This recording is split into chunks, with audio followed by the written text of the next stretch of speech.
This is not in the way, is it? It doesn't matter. Okay, cool. Honestly, it keeps you a little raw. It's not the end of the world. Take it, bro. All right. Yeah, being your podcast, you take the lead for sure. You know what? Again, this is more of a conversation. It's not really going to be an interview style. Sure.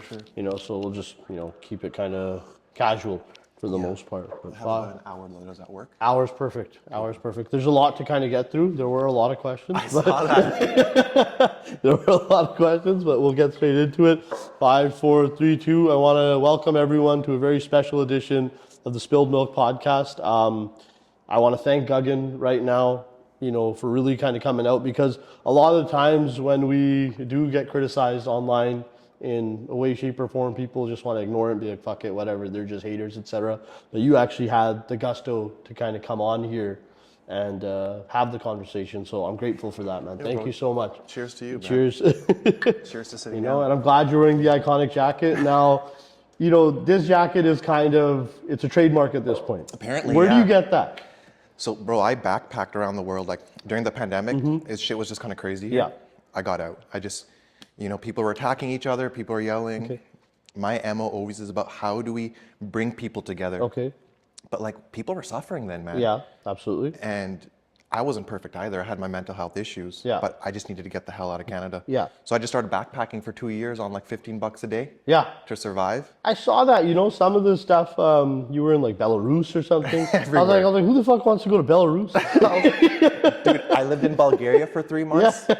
And I lived in an attic with 40 other people. Maybe it was Bulgaria, maybe not Belarus. Yeah. Or it must have been Bulgaria. What made you want to go there? Because when you think about backpacking, you think about, Europe, Amsterdam, Budapest. Like I did that trip. Yeah. Or you go Asia, you do like Southeast Asia, but Bulgaria. Like who gave you that idea? Did you go on one of these Kontiki tours? Like, No, man. The way I travel is really different. Traveling for me isn't vacation. Okay. It's a tool for self-development. Okay. I go out there, I let the universe control everything. Yeah. Where do I stay? Because when I go to a place, I don't bounce around. I will Yeah. stick in one spot for a couple of months until it feels like it's time to move forward. Yeah, absolutely. And at that point, it's very clear what the next spot. So that's what I did for 2 years. Absolutely. And I ended up in Istanbul, and something about this caught my eye. Yeah. And I can't tell you, bro, sometimes I'd have to live on the street, and this is the only thing that kept me warm. No shit. It keeps me protected. It keeps me safe. And before, when I wasn't feeling good, I used to wear a lot of dark colors. Yeah. But now that I'm feeling better, more myself, Yeah. especially because I'm Punjabi, Okay. I'm a very colorful person. Yeah. And this represents my personality. So what was happening? Actually, I love the socks too. The Ritz crackers. Those are pretty sick. So what happened in terms of I've done, I guess, a little bit of research on you. You were in marketing or something like that before, right? Yeah. So you lived in, was it Toronto, I think, or? So what happened from that transition to kind of, I guess, you having your quote unquote mental breakdown where you needed to kind of start getting out and redeveloping yourself, et cetera, et cetera. So what happened in that moment? Bro, I feel like you can relate. I think this is just a pressure on all men. Yeah. But in the Punjabi community. Yeah. And how old are you, if you don't mind? 36. 36? Okay. In You're the in the prime still. I feel good, bro. But bro, in the Punjabi community, it's all about make money. Yes. We crave power. 100%. We want to have that, right? Yeah. And we go out, and man, Punjabi people, we dominate. Yeah. Look at what we're doing. Look Yeah. around on the worldly scale, man. Politicians, 100%. Indians in general, but Punjabi specifically, we're a little bit different. Yeah. But bro, after you grow up in Abbey, Yeah. I'm sure you remember what Abbey was like back then.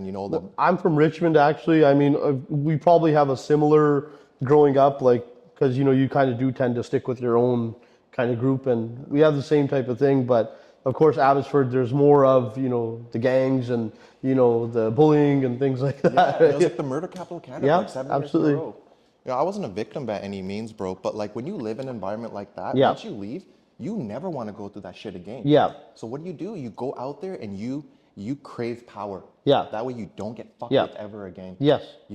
And bro, I became so successful in the marketing world. Okay. Bro, my power, my ego was just, everyone started worshiping me and just I made a lot of money. I was helping Microsoft, all this. But bro, sorry to cut you off, did you work directly for Microsoft? No, we represented them. Okay, gotcha. Microsoft, So it's a Coca-Cola. marketing agency, I guess. That's right. And bro, that shit gets to your head, right? And eventually at a certain point, because you're not doing it for good reasons, you're just doing it for ego and power. I collapsed as a person. But what do you mean by it gets to your head? What does that mean exactly? What does losing your path on that? Because like, you know, like let's say you become a big time singer or like a big time business guy, like yeah, it gets to your head. But as a marketing guy for an agency, you know, people are looking to you to have the answer. You have praise and things like that, and now people are kind of looking towards you and being like, oh, this is the guy. Like, what did that look like? Like, what was like, I'm the man. What does that look like in the marketing world? Yeah, the agency that I worked with, we had massive teams of people. Yeah. I had the most motivated workforce in North America. Yeah. Hundreds and thousands of people were underneath my department. Gotcha. And I knew how to make people feel appreciated. Hundreds of thousands? Thousands, that's right. Hundreds of thousands? Hundreds and Oh, and thousands. thousands. Hundreds and thousands. You know? Like at one point I was managing like a lot of people at once. Yeah. Obviously I had managers within that. But like, you know, when you're like, what was I? I was like 24 years old, bro. And Yeah. you're dealing with multi-million-dollar clients. You're Yeah. flying around the world. You're Absolutely. hiring beautiful women. Yeah. That gets to your Yeah, head. yeah, right? yeah. I started thinking I was this fucking celebrity. Yeah. Like, when I met people, it was just about, I had to make sure they knew who I was when we first met. Oh, yeah, yeah, That's an ego thing. I understand that, yeah. But bro, I wasn't doing that stuff because I cared about these people. I was just chasing the wrong thing. Yeah. I was chasing that money. I was Money, chasing that women. everything. You know, I was smoking so much weed Yeah. and drinking, but I was so stressed out. Yeah, yeah, yeah. It fucked up my health, man. Yeah. For the next like 8 to 10 years, I was really struggling with depression, Yeah. anxiety, so much shit just because like I didn't know who I was. Yeah. I was just doing what everybody else told me to do. And that's what these last 10 years have been, is just who the fuck am I? Yeah. And obviously I So got last 10 years, sorry? 10, yeah, Yeah. 8, 10 years maybe. Yeah. But like the journey has been like, who am I? And clearly I have skills to bring people together. Yeah, absolutely. Bring everybody on the same page. 100%. But how can I use that for good instead of just bringing myself down again? Absolutely. So, I mean, again, like you've probably answered a bunch of these questions before, but like, so I kind of wanted to get into what we said more specifically. So I made a video. I've been seeing your stuff kind of come across the page. One of the clips I kind of posted, I didn't think it would garner as much attention as it did. It was just kind of like, I said it, it went, it started to pick up a lot of steam. How did you feel when I said that you give me cult leader vibes? Like, based on what you're saying, like, and be honest with me. Like, did you think I was a fucking asshole? What did you think about me? How did I feel? It didn't bother me too much. Okay. Few reasons. It bothered my community a lot. You did.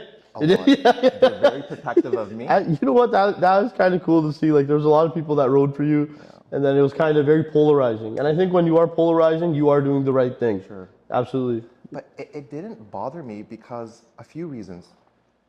I think when people saw that video, especially because they're so protective of me, they got really emotional. Yes. I saw somebody who was very balanced, had a very balanced point of view. Yeah. You weren't just saying this guy's a fucking asshole, and that's not what you were saying at all. Yeah. You were sharing two different point of views.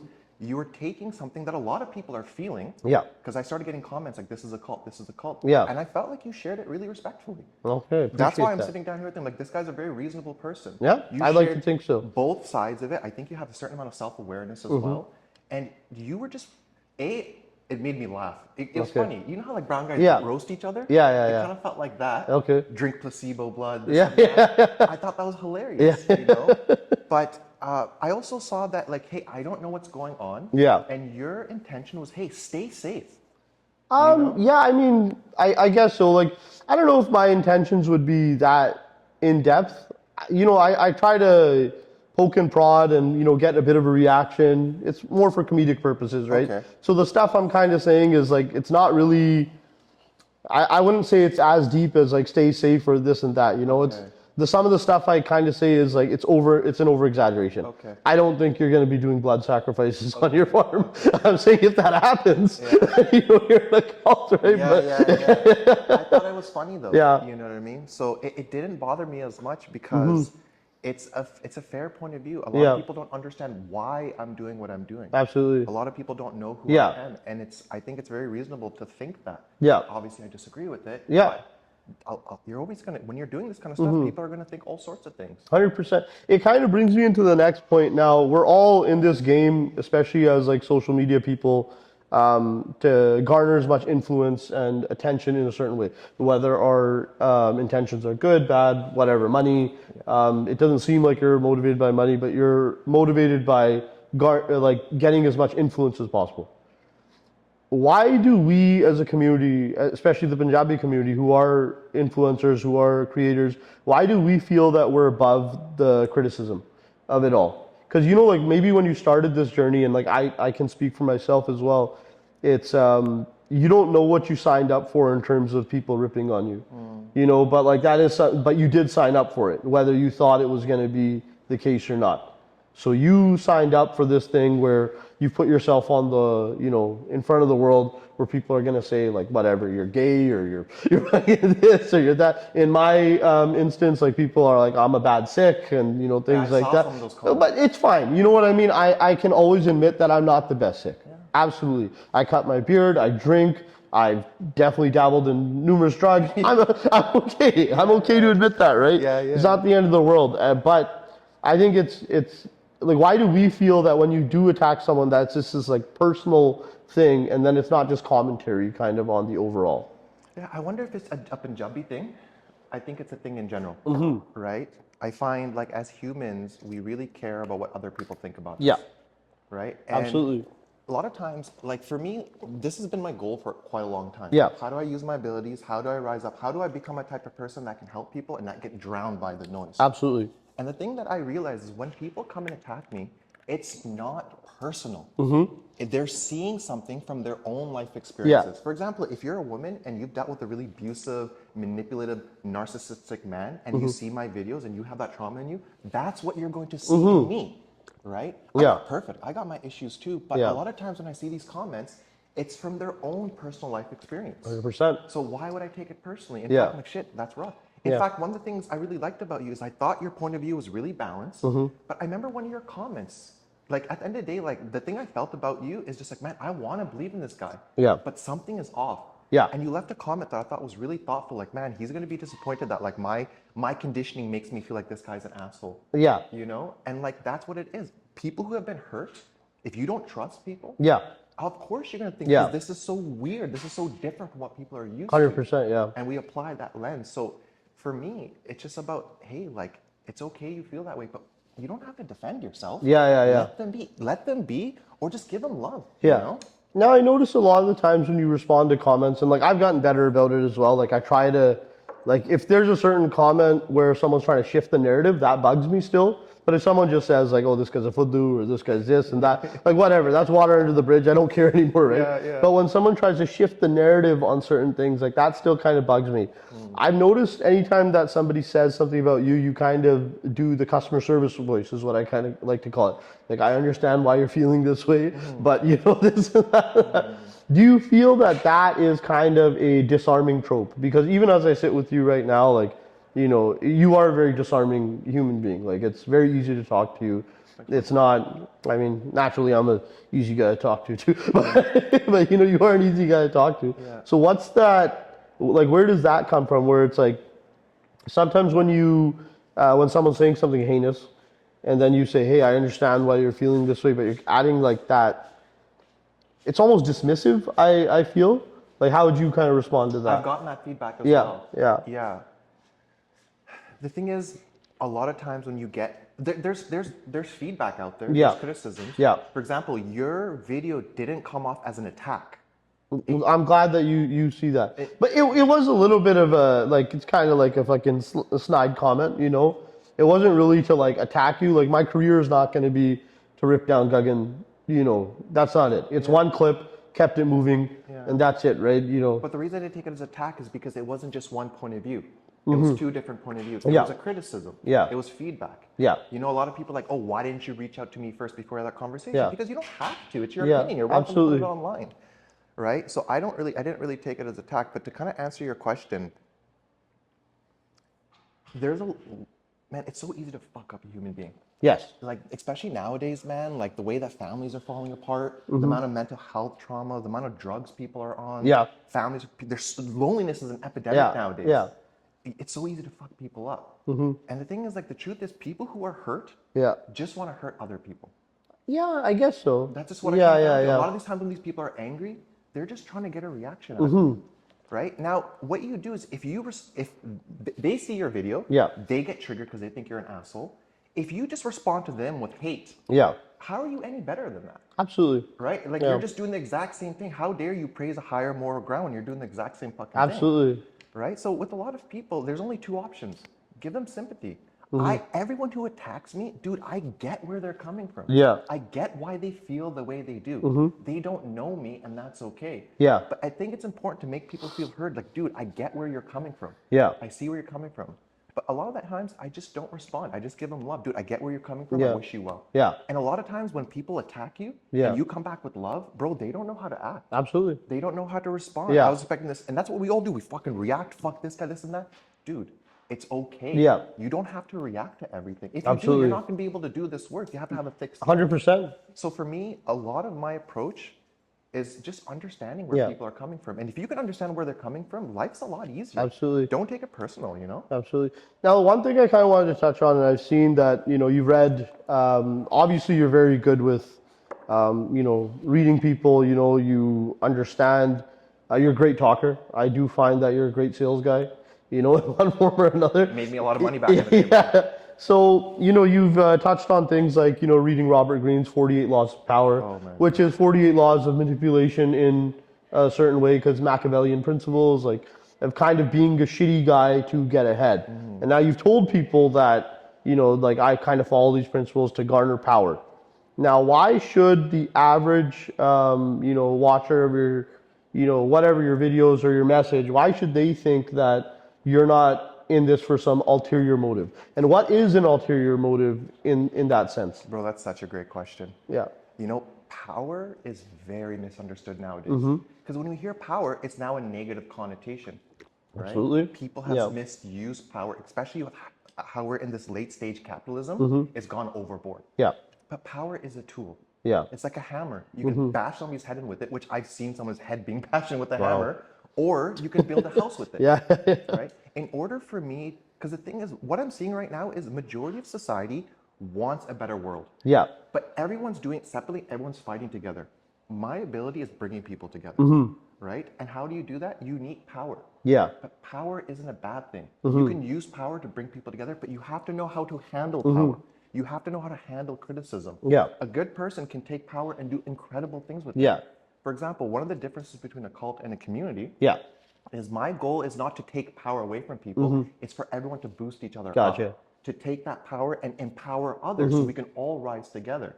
And like a lot of these techniques that I've learned from 48 Laws of Power, it's helped me become a better person. Absolutely. You know, and I think power is just really misunderstood because most people, when they get power, they do horrible things. Absolutely. Horrible things with it. How do you think you'd be able, or you'd be uncorruptible in that situation? I've seen Wild Wild Country. Have you seen it yet? No, I haven't. No? You gotta watch it. It's a documentary about Osho and how he created the ashram in Portland or whatever. What's up with that guy? Is he legit or? Well, I mean, like, he died many years ago, but legit in terms of what metric? I mean, he definitely brought people together. He showed them a different way of life. He was a real life guru to somebody, you know, whether or not, like Sikhi tells us to be wary of false idols, right? So, I mean, he definitely, there was a positive message to everything, but the way that, you know, people get senile when they have women throwing themselves at them, when they have all this shit kind of at their fingertips, it's pretty easy to start thinking, I'm doing the greater good if somebody's kind of attacking what I'm doing, so this person needs to be excluded. And I think that's where Osho kind of, you know, messed up. Yeah. So how would you be in a certain situation? Because you're at what? You're 25,000 followers, probably a much bigger following than what your Instagram followers show. Yeah. You know, more people know you. And that's how it is just on Instagram. People are pretty difficult to give that extra follow, that extra push, but right? the views are quite substantial. Absolutely. So quite substantial. So how do you consider yourself to be uncorruptible? Sure, I wouldn't say that I'm not uncorruptible. I think there's a few things there. I'm going to make mistakes. Yes. Mistakes are a part of. I'm still human. Yeah. You know what I mean? I still am going to make mistakes. But it's not about making mistakes. It's how do you react to the mistakes? Yeah. It's how do you learn from those mistakes? That's one thing. But the thing that people don't know about me is everyone just kind of seen my coming out party like 6-7 months ago. Absolutely. Right? 100%. And this guy has fucking rose. And bro, I just started. Yeah. Right? That's what people have seen. what people haven't seen is I've been planning this for over 15 years. I'm just like, fuck, I got abilities. Yeah. I can actually help people if I could be a better person. Yeah. What do I need to have in order to rise to power? Yeah. And then not get corrupted by it? 100%. Bro, I can't explain to you how much work I've done on myself. I've read so many stories. Because I don't have to start from scratch. People have been trying this existence for a long time. One of my mentors is Marcus Aurelius. Yeah. That guy's fucking incredible. Yeah. I've studied. What do I need to do? Okay, I need to know how to handle power, criticism. I need to know how to be present. Yeah. I need to know how to do yoga. I meditate like 4 hours a Yeah, day. yeah. 4 Literally, hours a day? I have to, bro. How? Because you have to stay. You have to stay grounded. As 4 hours a day? Yeah, but not like in a row. Yeah. I know. I Before get you that. came here, I just did a 20-minute meditation. Yeah, session. yeah. I'll be driving 5 minutes. I have to meditate. Just like you have to go to the gym to Yeah, stay yeah, sane, I have to meditate. Yeah. Right? I researched so many people who have tried to rise to the occasion to help people. Yeah. But because they're not prepared and trained for it, they get taken down. Yeah, absolutely. Right? Like, I'll give you an example. Cops are a great example of that. Yeah. So many people become cops because they want to help. But bro, when you enter that field, you get fucked up. Oh, yeah. Doctors get fucked up. Yeah. And then you become this jaded, tainted version Yes. of yourself. And then you end up bringing your community down. Yeah, absolutely. Bro, I've been training for this moment for a long time. Yeah. Right? Like, I know how to handle criticism. I know how to take things personally. In fact, there's this framework that I use. Can I share it with you? Yeah, please. So, how can I say? There's this, if you want to learn a new skill, there's 4 stages in that new skill. Okay. Okay, so say, for example, you want to learn how to play baseball. Yeah. Right? You go out there, you try playing baseball the first time. Yeah. You're gonna suck. Yeah.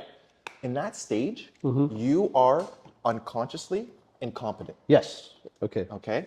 Yeah. Then you're like, fuck, I want to give this baseball thing a try. You start going on YouTube, Yeah. you start getting advice, you start getting tutors, and you start playing. You still fucking suck. Consciously incompetent. You got it. Yeah, right? absolutely. Now keep to that for about 3 to 5 years. Yeah. Right? Most people can't because we have to see results right Yeah, fucking away, absolutely. Right?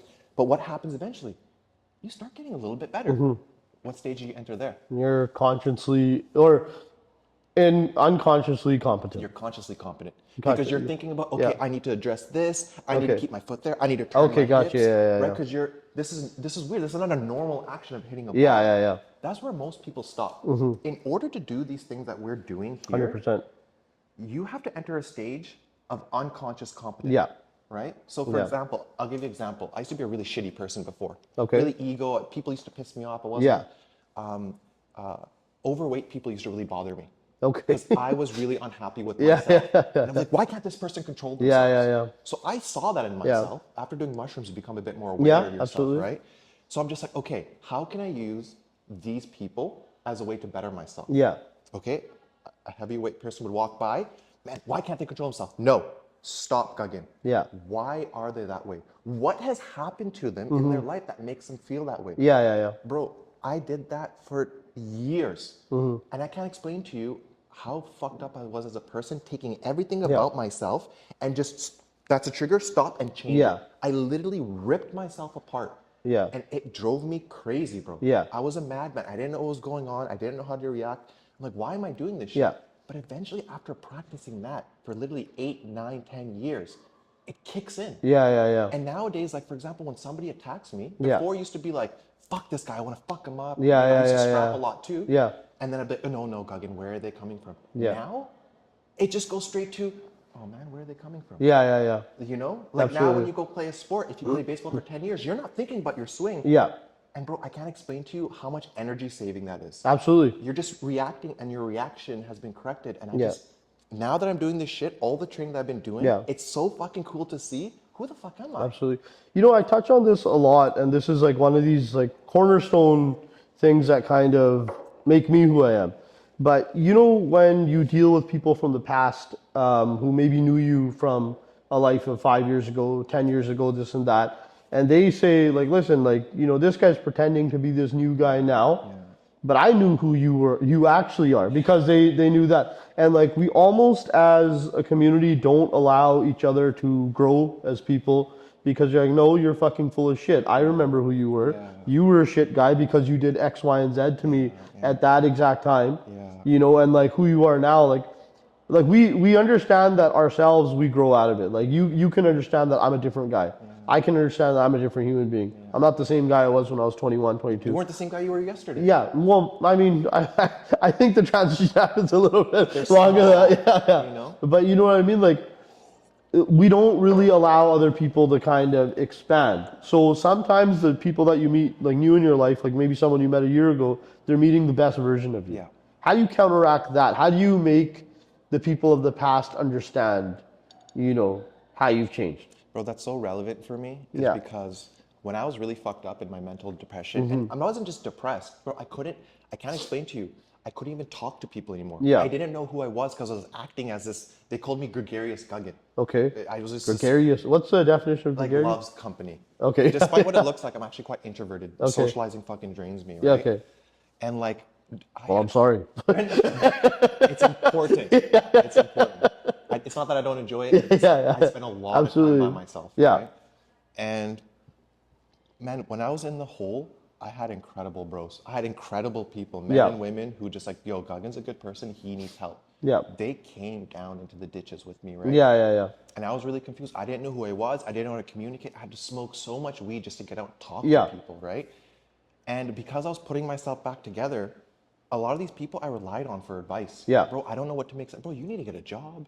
You need to have a family. Yeah. You need to oh, that makes sense. Yeah. Because that's what we do as humans. Yeah, We don't know who we are. We look at other things. We give it a try. Yeah. But the thing I realized is at a certain point, as I started getting better, a lot of these people, especially because of our relationship, they started thinking that they knew what was better for me. Yes. Especially because that's the way I set up the relationship. They would give me advice, I would follow it. Yeah. Bro, I realized I don't want kids. Yeah. I don't give a shit about money. Mm-hmm. I don't need generational wealth. Yeah. I want to be healthy. I want to be happy. I want to travel the world. What does, sorry to cut you off, what does not giving a shit about money mean though? Like, I mean, is it like, do you have money like from the past or like from a family or anything like that? Like, that's kind of, what's the word I'm looking for? It's almost like what's the word I'm looking for?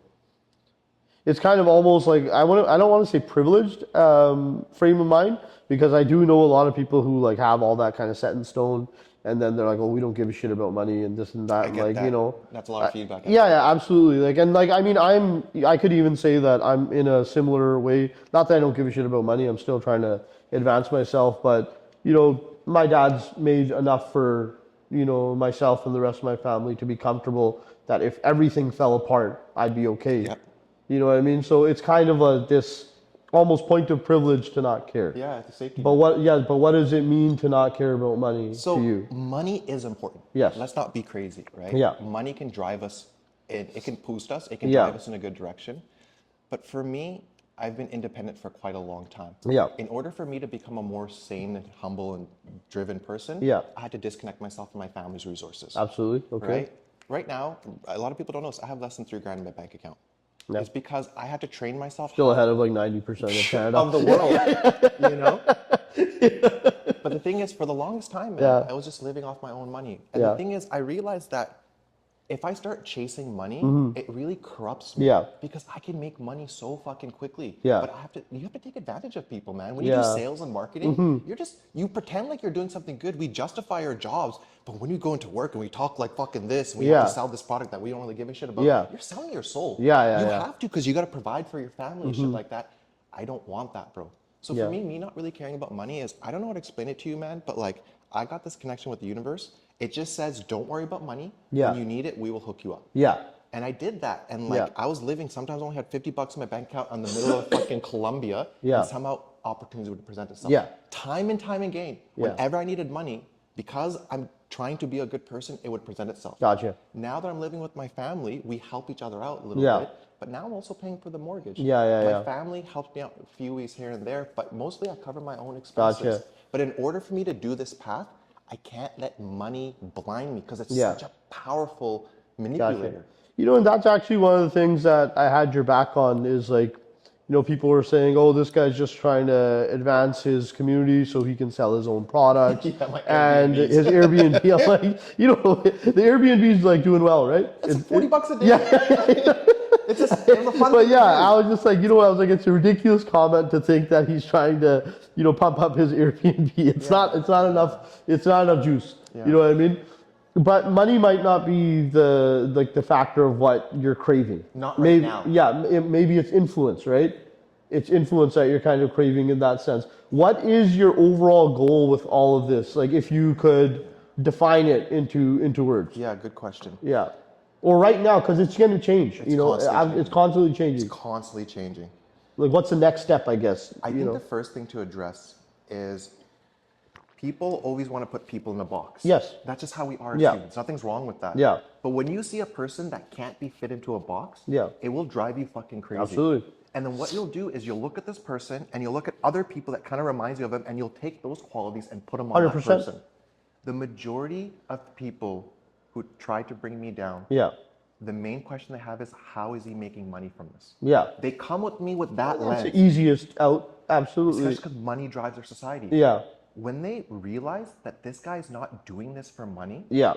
then it really opens things up. But if you think I'm doing this just for money, Yeah. that's my main goal, then you're going to think the worst things about me, Absolutely. right? Money is important, and we're going to need more money down the road to actually make this more sustainable. Yeah. What's There my, it is. That's the plug, right? That's now we know your main thing. Yeah, of course. Now here's now we got you. It's all out. You slipped it in. The thing is, when you support a community, Yeah. the community supports you. Of course. Right? There's yeah. a lot of people who try sending me e-transfers this because they really Yeah. appreciate what I'm doing and they want to support me. Yeah. People have donated things to me as well. People are pitching in, giving their leftover things. There's going to be a time and place for Yeah. that. But right now what I'm doing is I'm just trying to learn the farming industry. Yeah. I'm trying to talk to people. I'm trying to see what are all the resources and how do we bring it Yeah. together. What's my motive? Bro, before I die, I just want to be like, fuck, I changed the world. Yeah. I went against all norms and conventions. Yeah. I believed in myself and in people. And how great would it be that instead of making Coca-Cola $2 million, Yeah. I've made the world a better place? So what is that definition though? Is that like, are you thinking like grandiose or changing the world, like maybe even affecting the lives of 5 people who are better for it and they've done it? You know, there's this quote that it's not about inspiring a million, it's about inspiring the one that might. I feel you. You know what I mean? So what is changing the world mean to you? Yeah. I haven't shared this with a lot of people, but because I have the ability to bring the masses together and Yeah. get them to work together, Yeah. it would be such a disrespect to my parents' life for me to use that just to make money for myself. Absolutely. How can I honor my parents is by making the world a better place because my parents have helped so many people. Yeah. That's one thing that drives me. Yeah. How do I respect my parents, right? I have a goal by 2030 through my actions and the people I'm bringing together, we're going to make the world better. The Great Reset. And what's interesting is it might be small, it might be large, it doesn't matter. I know, for me, it's not, as cocky as this might sound to people, I know I can make the world a better place if I apply myself 100% Absolutely. to it. But you have to start locally, right? But I'm not just trying to help one person. Yeah. I'm trying to help hundreds and thousands because, bro, people out there are suffering. Oh, 100%. One of the abilities that I created is I'm an empath. I can feel what people feel, right? I've had to connect with my female side as well. Yeah. And I can see people suffering in the street. Yeah. I like sometimes if I connect with people, I'm sitting there crying with them. Yeah. Bro, so everyone has a face out there, but everybody's suffering. I don't want to see people suffering anymore. Yeah. When these people attack me and giving me death threats, I don't get angry. People give you death threats? Tons now. No shit. The more you're raising and the more you're trying to help, the more it's triggering people because they don't understand it. But I don't get angry at them. I'm just like, they're in such a bad place. This is how they're reacting. It makes me sad for them, bro. Yeah. So I want to help people, man. I want to make people feel better. And like my goal is just like, we're going to start locally. We're going to start with Lower Mainland. We're going to go with BC. We're going to go across Canada. And eventually what we're doing here, because it's just not me. Yeah. A lot of people are realizing, fuck money, man. Let's do something more than this. Let's Absolutely. help people. Yeah. I'm telling you, since I've risen to the public eye, I have met other people across Canada who are doing similar things. Yeah. And now we're working together. Yeah. How do we do this? And like, the thing is, people who are hurt, they gather together, but they're not sustainable. Yeah. They burn out. But good people slowly get together. Yeah. People are trying to help and they're more sustainable. 100%. And we're seeing a shift in the world right now. We're seeing people who want to actually help. We're seeing people who want to do better than just reacting to their own emotions. Absolutely. And it's just, bro, like, it's fun. Yeah. It's like a fucking video game. Yeah. You know what I mean? So I don't know if that answers your question, man, but it's Kind just of. I mean, it's vague, but you know, I do kind of see like, you know, the thing is, it's hard to quantify exactly what it could be as well, right? it's hard to explain, especially as a visionary. Yeah. I can't explain this. Visionary. Yeah. Humble. But it's true. Yeah. I've led businesses and organizations. Yeah. You know, Yeah. I can see a certain future and I know how Yeah. to work towards that future. But I can't explain it to people. Yeah. In fact, the one thing I don't do is I don't explain myself to people normally through my words. I let my actions show it. Yeah. Because what most people say to me is, Gagan, I don't know what it is what you're doing, but it feels right. Yeah. And I want to use that faith to guide people to a better future. You know, now I'm like, I mean, I try to be as positive and you know, spread as much love and positive vibes as I can, but ultimately I feel like the world is kind of shit. You know what I mean? That's kind of where my mindset comes. I've just seen too much fucking dirtiness and grossness in people and this, that, and the other. Why people cling to your message a lot of the times, and you know how they kind of came out and rode for you and were like, no, fuck that, is because I find that people are often super desperate to attach themselves to something pure. Now, you know, you're presenting something that's perfectly pure, that's there. Whether that's the truth or not the truth, time is going to tell, right? I mean, at the end of the day, like, you know, we can talk shit and have our opinions as much as we want. Ultimately, it's going to find out, right? One of the things I'm actually sorry for is that because I put, you know, even a small way, I put the microscope, you know, on you where it's like, oh, like, you know, what's this guy's ulterior motive? Is he trying to get into politics? Is he trying to do this? And politics might be a route that you might go. No. You might not have the choice. Maybe the people in the community or whatever might be like, you know, Gagan, like, we need someone to represent us. And then, like, let's say you ran, then all of a sudden everyone's like, aha, I knew this fucking guy. Right. You know, to that. Or like you end up saying that you want to sell, you know, this product and be, aha, there he is. That's what that thing is. Yeah. That's what's going to happen. You know, yeah. Yeah. So I mean, like, how are you going to be able to kind of navigate around that without, you know, you also becoming jaded? Yeah, you don't though. Yeah, because you're 36. You're still in the fucking first period of the hockey game. Yeah, yeah. You got a long life left to go. You might yeah. be living till you're like 80, 90, whatever. Yeah. With technology, like, you're still in that first like kind of golden period where, you know, now you're a man. You know, you kind of made your fuck ups in 20s. I'm similar as well. Oh, you know, I'm 33. Oh, same. Yeah. So I'm kind of entering in my like. That's the Jesus year. Huh? Yeah. Is it? Yeah. Okay. It's a very where I'm just a little bit more grounded in who I am as a person, right? I'm not really having identity crises as much. You know, how do you kind of navigate that, like where you're solid at this point? Yeah. The thing is, it's important to recognize is my job isn't to convince people. Yeah. It's not about defending yourself in your actions. Yeah. You know what I mean? One of the reasons I want to sit down with you is because I think you're a very reasonable person.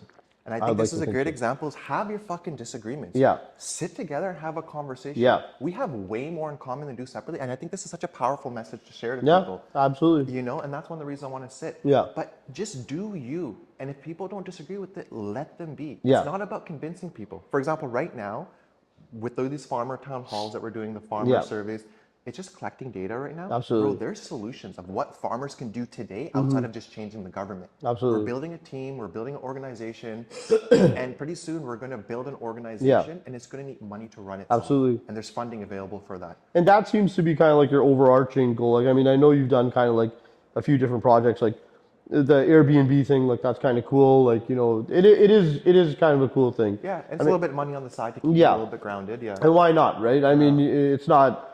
I don't think there's anything wrong with you making a little bit of money to support yourself, whatever, right? Yeah. Then you were doing the Gurdwara thing, which, you know, pissed a lot of people off. Holy shit, man. Yeah. Holy. So one of the criticisms I had for the Gurdwara thing was that, you know, you're bringing a lot of people kind of in there that might not know the rules. And one of the comments I made, even on your earlier post before I spoke on this, was like, maybe it wouldn't be the worst idea for you to speak with, you know, like somebody who actually knows what the fuck they're talking about and not be an expert on the point where, you know, you're kind of, you know, just making people argumentative, right? If you appeal to that authority and they can kind of teach it and you're just saying that I'm bringing people together, that's a good thing. And I noticed you did do that at a certain point.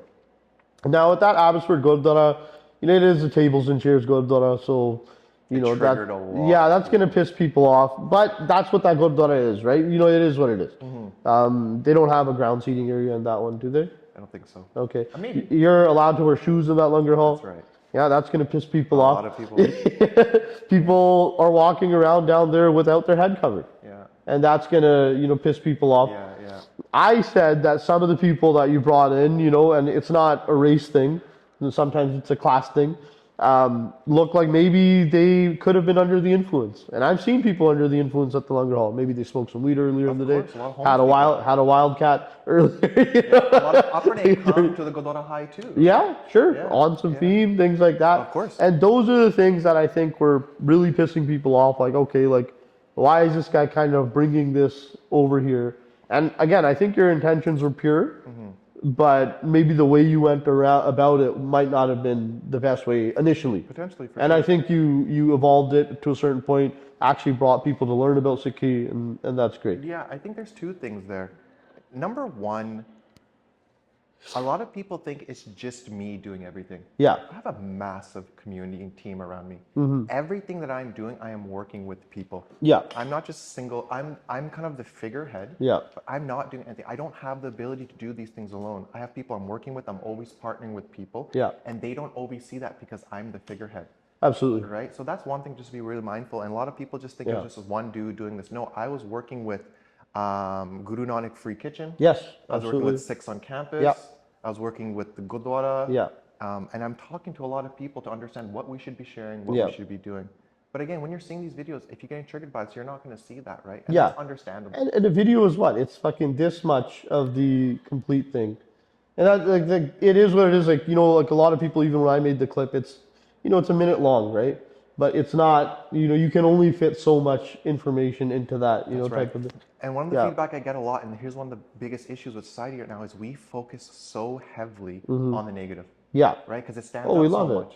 You know, a lot of people ask me, hey, absolutely, like because of my videos, like there's millions of views on these videos. Yeah. There are more non-Punjabi Sikh people entering the Gurdwaras, not just in Abbotsford, but around the world. Yeah. I'm getting mostly North America. Yeah. I'm getting that feedback. Absolutely. Oh, I saw this video, this and that. Yeah. People saying, oh, you're going to be bringing these druggies, this and that. Yeah. Yeah. Out of 100 people, 1 or 2 might be a fucked up person. Should we stop doing good things just because 1% of people decide to take advantage of it? Absolutely. That's what stops people. Especially when we're sinners ourselves. Yeah, for sure. All these people are saying these people are druggies entering. How much booze do Upperni people drink? Yeah. At a wedding, people are still drunk from the night before entering the Gurdwara. People have booze in the fucking Gurdwara parking lots. Of course. Absolutely. But we like to judge and point and act like we're on this moral high ground. 100%. We're not. Let's open it up. It's amazing the things that people said to me, but a lot of people don't. Like when Uber first came out, people thought they were crazy. A random person driving me, he's going to rate me. Yeah. Stop focusing on what the issues can be and focus what the good could be, because when the issues happen, you'll overcome it. Yeah, absolutely. The Gurdwara now has a security guard at the front who checks people as they're coming in. Yeah. That's how they respond to that. Yeah. But again, if you're just going to react to your emotions, you're going to see the worst in the world, right? Absolutely. Should we get into some fan questions? So we already touched on politics. Somebody asked, would you do a charity boxing match with me? I don't hate you enough. No. Or just in general, you know, to raise something. Yeah, I love that idea. I've been practicing MMA for over 6-7 years. Gotcha, yeah. I love fighting. Yeah. It's kind of like an artistic expression. Right. I used to do a lot of street fights. Yeah. I'm open to it. There you go. I like it. I don't like boxing. Boxing's not as good, but MMA I think is okay. You know, ground this and that. But it'd be fun. It'd be fun with We'll touch on it. Yeah. Okay. The kidnapping aspect. Someone said they went to high school with you and it wasn't the case. What's the definition? What's your definition of kidnap? Is what I discerned from that. Yeah. A lot of the things I shared on those podcasts, I've never shared with people before. Yeah. You know, for me, it's being held against your own will and not knowing when you're going to be able to. Gotcha. Yeah. That's what it comes down to. You know, and with these really powerful people. Yeah. By the way, I regret saying his name. That was a learning. You know, and remember, like when you were like, "Hey, I want to make sure that this isn't edited," I gave you that thing that, you know, if you accidentally slip out on the name, you know, you do want to maybe leave that kind of stuff. Yeah, and that's a learning opportunity for me, right? Absolutely. Not saying his name because it got word to him, and that made me very uncomfortable. Yeah. Because I know he's capable of. Yeah. But being held against your will and not knowing when you're going to leave. Yeah. And for me, it wasn't knowing if I was going to be able to get out that every single time. Absolutely. Now, a lot of people are joking, there's this lunch, this and that, but they weren't there, they don't know it, and it's not my job to explain it to them. Yeah. It sounds so extreme, but I don't think people recognize some of the most really fucked up things that I went through. Yeah. And the crazy thing is, I'm not a victim. Those things made me who I am. Yeah, of course. I'm grateful for them. Absolutely. But you have to recognize these experiences and recognize how do you use this to become a better person. We're really numb as a Punjabi community to a lot of the fucked up shit that happens. Like, how many people have you grown up that just aren't here anymore, shot, stabbed, dead on whatever, and it's just kind of like, oh, like, okay, yeah, whatever. Like, we sat down in rooms with people who've, like, murdered another guy. Yeah. It's like, hey, what's up, man? How's things? Yeah. Like, it's so normal. It's just normalized, right? Yeah, it's normal. That was your birthday and you'd show up to high school and people would literally beat the shit out of you as a way to show affection or what have you. Yeah. It's just, like, we don't even think about that kind of stuff, right? We're just kind of shake it off. And then when you hear somebody talking about it, like it's a problem, it bothers you. Like, yo, man the fuck up. Yeah. Like, what the hell are you talking about? Oh, absolutely. we were just ribbing you. Like, no, man. Like, you literally grabbed me and you put a bag on my head and you threw me in a van and you started beating the shit out of me. Wow. Right? Like, that's just, it is what it is. And I'm not gonna lie, I did that to a few people too. Yeah. There's this one of my friends, his brother was in a really bad place. Yeah. One of the things that you do is when somebody gets into the drug game, as a way to scare them, you pretend kidnap them. Okay, well. As a way to scare them and get out of it. Right? Yeah. I didn't lay the punches. I was always a really good driver. But there's just things that we had to do back then in order to survive in the world we were. Yeah. Richmond was pretty fucked up too. Yeah. You know what I mean? But it just is what it is, and it honestly makes you a stronger person. Yeah, absolutely. And I can handle a punch now too, which is nice. That's good. Some of the questions that I was getting were like really offhand, so these are all like the good ones, right? Some of them were just like ridiculous. I'm not going to ask them that. You want to ask something? Well, no, honestly, some were bad. I'll tell you off camera. Okay. Some were pretty bad. Yeah. One, are you gay? I get that so much. Yeah. I think that's a matter of being balanced. You are a little bit more on the empath side, Feminine side. where you're a little bit more on the feminist side. And like, I know you've touched on stoicism, and like stoicism is about being balanced, like be the gardener and the warrior type of thing. Yeah. You guys haven't seen a ladder, like a giant ladder? No. I'm gonna find it. It's nice when you have supermodels walking in the background, right? Yeah.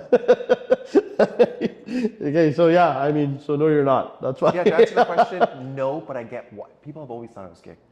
And a big part of it now is in order to be more balanced, the world has become way too masculine.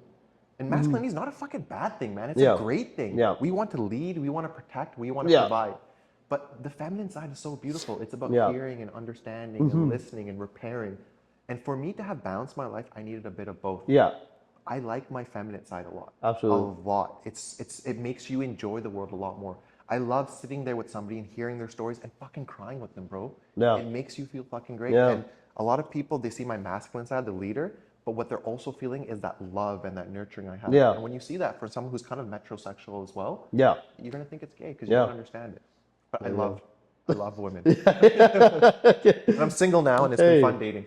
Do you jerk off? Of course. Not as much as I used to, though. Because the thing is, when you get lonely, because you get lonely when you're single, and then you start jerking off too much, it really fucks with your head. Yeah. And then when you jerk off, jerking off can be healthy, bro, but when you jerk off and you feel gross afterwards, especially if you're watching like weird ass porn, it's not good, man. Yeah. There needs to be a balance. But nowadays, man, it's good to stay grounded. So what's your search history like? Not going into that. Not as much anymore, man. Yeah. After you have such meaningful relationships, my last partner was just so amazing. And after you have like really healthy, warming sex, going back to masturbation can sometimes feel really unhealthy. Yeah. And there's a lot of sexual trauma. I broke up with my girlfriend recently too. Like, we were together 4.5 years. Wow. Thought this was, if I could honestly quantify it, is that she told me who she was pretty early on, and I thought time would change things. And I thought, don't worry, you're just kind of going through it, you'll figure it out. And I think I held on a little bit longer than I should have. Like, I have deep love for her, for sure. Wish her all the best, and we're still amicable. But I think that's what it was. I just thought that she would change as a person, and when she didn't, frustration rose, and resentment started to kick in, and that was basically it. That's really common. Yeah. That's so common.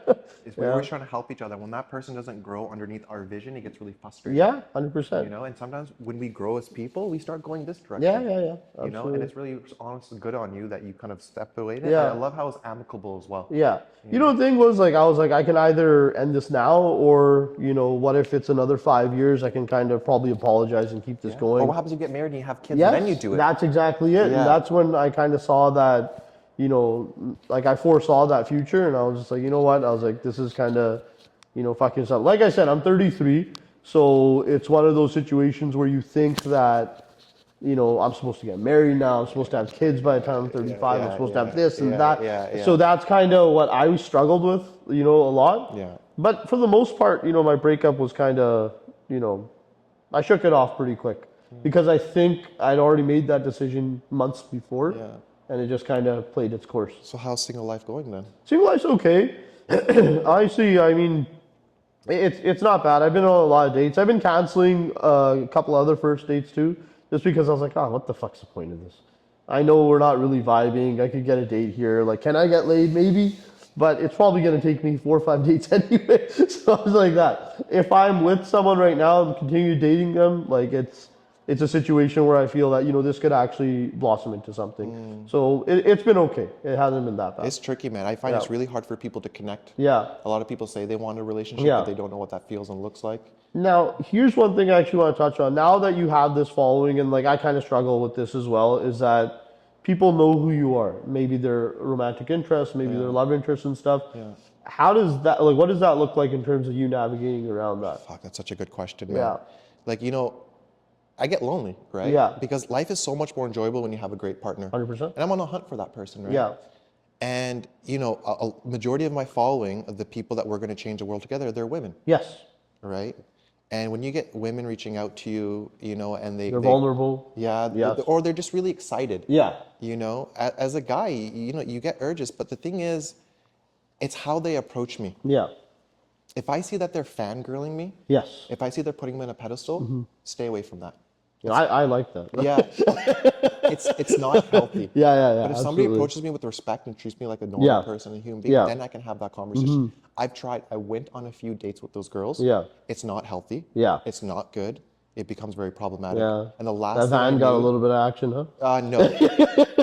Not with those. For me, I don't like being intimate unless there's a real connection. Really? Yeah? No. Not on your fuckboy era. No. When I was traveling around the world, that was really fun meeting people, having those experiences. Yeah. Man, like sex is so important to me. Yeah. And like a lot of people regret the women that they didn't have sex with. Yeah. I regret the women I do have sex with. Wow. And it's such an intimate, beautiful thing. I want to save it for the right person. Good for you, man. Yeah, and that's why people think I'm gay too, right? But no, you have to be really careful of who you partner with because it's so easy for rumors to start and spread like that. And I'm not, for me, I need a partner who's at my level. And if there's a discrepancy here, then it becomes a really weird dynamic. What does that mean at your level though? Like, what does that mean? Like somebody who wants to change the world as well? Or like, do you need somebody, like, cause me, like, I'm kind of crazy. I'm outlandish. I'm, a little bit more extroverted than the normal human being. Yeah. I kind of prefer someone who's a little bit opposite, so it balances me out a little bit more. So what does that mean for you? It doesn't mean I have to change the world, but the thing is, I've done a lot of fucking work on myself. Yeah. A lot of work on myself. And I need someone who's done the same because otherwise it becomes not a partnership, it becomes I'm their mentor. Right? Absolutely. Especially as men, we try to guide people. And there's going to be that guidance. I know how to provide guidance, but not take control of it. Yes. But if there's too big of a gap, then it doesn't work because I need to be able to rely on them as well. Yeah. I need powerful partners because I'm a powerful person myself. Yeah. And if there's not that, the dynamic just doesn't work. That's why I can't date younger women because they don't have the life experience and it ends up being this weird dynamic. Yeah. So I need somebody. Become a parent rather than a partner. Yeah. And like as men, we like that because we want to be in control, but I need a partner that we are equal. Yeah. So that way, when I go down, she can pick me up. And when she goes down, we can pick each other up. Yeah. That's so pushed as well, through all like the Andrew Tates and the alpha male Sigma bullshit. Is just like, oh yeah, she's got to fucking wash my feet and, cook for me. Like, like whatever. That's all cool. Like if that's really what you kind of want. If you're this multi-millionaire and you just have like a servant basically who you have sex with. I guess so, man. Awesome, right? If you're craving that, that's just insecurity. Yeah, I think so. I think so. I think you need somebody to ground you. Yeah. And like really let you know how it is. You don't want a fucking sex doll. No. You want somebody who is there. And if you want the sex doll, go buy them. They're pretty realistic these days. You can import them nowadays. But if you can have a woman who can put you in your place and stand up for herself, you will both rise together. 100%. Yeah. So these are some questions for me. So why did I make the video without talking to GAGAN first? Again, I find myself and fancy myself like a commentator on things.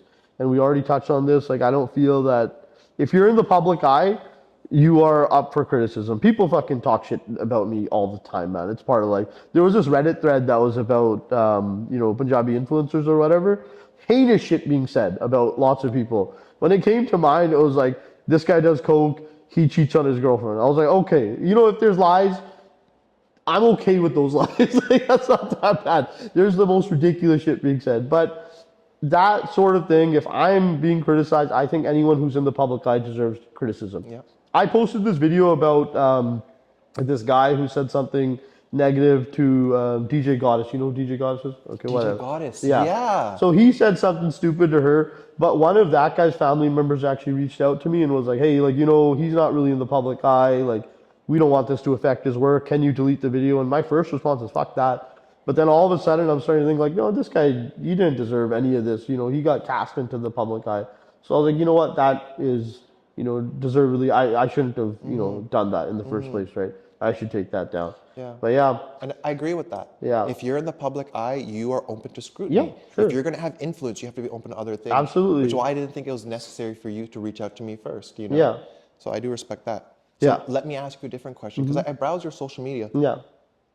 I don't understand it. What is your intentions? What is your goal with your social media? Right now, I mean, my whole thing, and you know, it is interesting that you kind of put it on. I've never really had this end goal per se. I started off making like a podcast about hip hop. We amassed a little bit of, you know, a following. It was good. It opened up the world to creatives within the city. You know, I met a lot of people within the industry and things like that. And then I actually ended up writing a book. I think you'd enjoy it. Maybe I'll send you a copy. Bro, that's sick that you That was a #1 bestseller. Bro, that's do you know how many people talk about writing a book, but no one actually does it? Absolutely. And you know, it was actually petty why I wrote it. It was this girl that I went on a date with. This was like many years ago, and she always told me she wanted to write a book of poetry. It's super fucking petty. This should give you an insight to who I am. And it didn't end up well, you know. She it was like 3 or 4 dates in. I was feeling it, she wasn't. Canned me, and I was just like, you know what? I'm gonna write a book. You know? Yeah. And like becoming a #1 bestseller sounds a lot more. What do you call? It sounds a lot more. What's the word? Impressive than it actually is. The way that the algorithm works is like if you release it, you get a bunch of buys. It'll push you up. Yeah. But I can't even tell you how many times I've told girls that. I was like, I'm a #1 bestseller. From there, I've continued to, you know, do podcasting, things like that. Right now, my next project is stand-up. That's what I want to do now. I've gone like 5-6 times this year. I suck, but it's a craft that I'm working on. And within about a year or so, I want to be able to have my own show, even at 50 people, Bro, 100 I people. have so much fucking respect to that. In fact, I'll tell you right now, it kind of makes me want to cry a little bit. Yeah. Because everybody gets stuck in their head about what they want to do, but the ability to just start doing it and be okay with where it goes. Yeah. Fucking mad respect to that, bro. Cheers. We need more people out there like Yeah. that, man. Cheers, man. Honestly, no, cheers to that, Yeah. because people need more inspiration. Because what we do is we try planning everything out in our heads, and then when we start, we're so fucking racked with anxiety that once something goes wrong, we get all fucked up. Absolutely. And I think that's one of my abilities is I'm not just good at like doing things, I'm good at just moving things forward. Yeah. You know? Absolutely. So you got an idea, go with it. That's fucking So sick. all the stuff that I'm kind of doing right now, it's one thing I've learned about the social media game is that you have to just keep yourself kind of in the limelight, then something will pop off where like you can get a little bit more influence, Yeah. I see, you know, maybe the stand-up route as a way to actually maybe make some money or monetarily gain from this. Yeah. And I think that would be awesome to do, to be traveling around to cities. And again, like I said, even if they're small shows, that's kind of what I'm looking forward to. Yeah. So yeah, I mean, I've been able to kind of make through with all of my little goals, and I don't know even if I ever want to completely quit working just to do this. I'm a safety consultant. Yeah. For construction companies. Sick. So my family's in construction, build houses, that sort of thing. I did contracting for a while. Money's good, but hated it though at a certain point. So I got a 9-to-5 with this company that does safety consulting, and I see a real route there as well. It's a good gig. I enjoy it. It's a little bit more corporate, but it's a good little gig. But yeah, so I have my work stuff, my career-wise, things are going, you know, pretty well. And then I do my creative ventures in a way that, you know, it's good. I just add more color, which actually wants me to get into that. Like you were able to do TED Talk, right? I applied to do the TED Talk, but I didn't make the short list or whatever. Yeah. My topic was going to be how to add color, you know, to your life through creative ventures on your otherwise colorless life. Yeah. What was that process like? You know, I did want to actually ask you about About that. the TED? The TED Talk. It was tough, man. It was tough? It was. I like public speaking. It's quite a hobby for me. Yeah. But with TED, I don't like filtering myself. In the media, I have to filter myself because I fucking love swearing. Bro. Yeah. It's such a way to express myself, you know? But I can't do that because it can really trigger people the wrong way, especially because my following is a very loving people, right? But with TED, you have to be very filtered.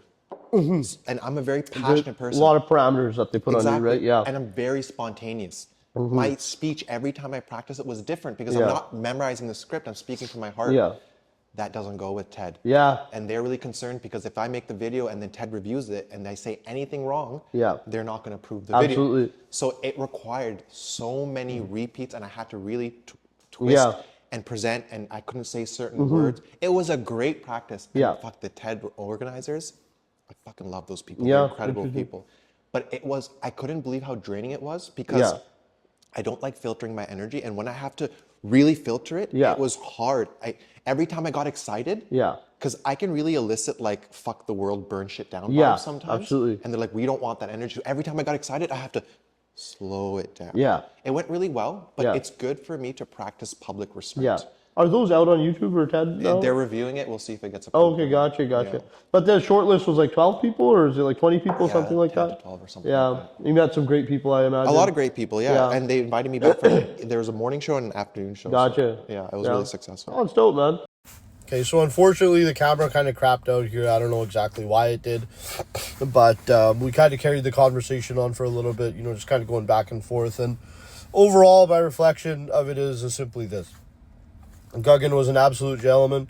He had the balls to kind of come on to the platform, not knowing whether or not this would be a comfortable conversation or an uncomfortable one. So he has my full-on respect for that. You got to really appreciate that. You know, this is a big moment because a lot of people, it's so easy to dismiss someone as a hater and like not deal with it and not face it head on. And he did it. So whether or not like what I think about the guy personally, so it doesn't matter what I thought about him prior to this. What I think about him now is that at least he's a stand-up guy and he definitely believes in what his mission is. Now, you know, people are corruptible, I guess, throughout, you know, the entire process, as am I, right? Like, what if I get, like, a lot of power? Maybe I'll fucking lose my mind, man. Nobody knows. So I'm not going to place him on that, you know, thing that, you know, he's got some ulterior motives. I believe what he says. If he says he is who he is, he's a pure-hearted guy, and he's trying to make this big change, you know, let's believe him. Like, he gave me the chance, so I'm going to give him the chance. And I wish him well. I wish the rest of the conversation didn't shut off at that point, but, you know, maybe we can do a part 2. GAGAN, you're a good guy, and I appreciate you taking the time out and talk to me. You know, we won't be having a beer together because you don't drink, but overall, it was a very pleasant conversation. He's very good with his words. He's very disarming, and I just wish him well. Few things everyone can improve on, but I have a lot to improve on in myself, so I don't want to sit there and judge.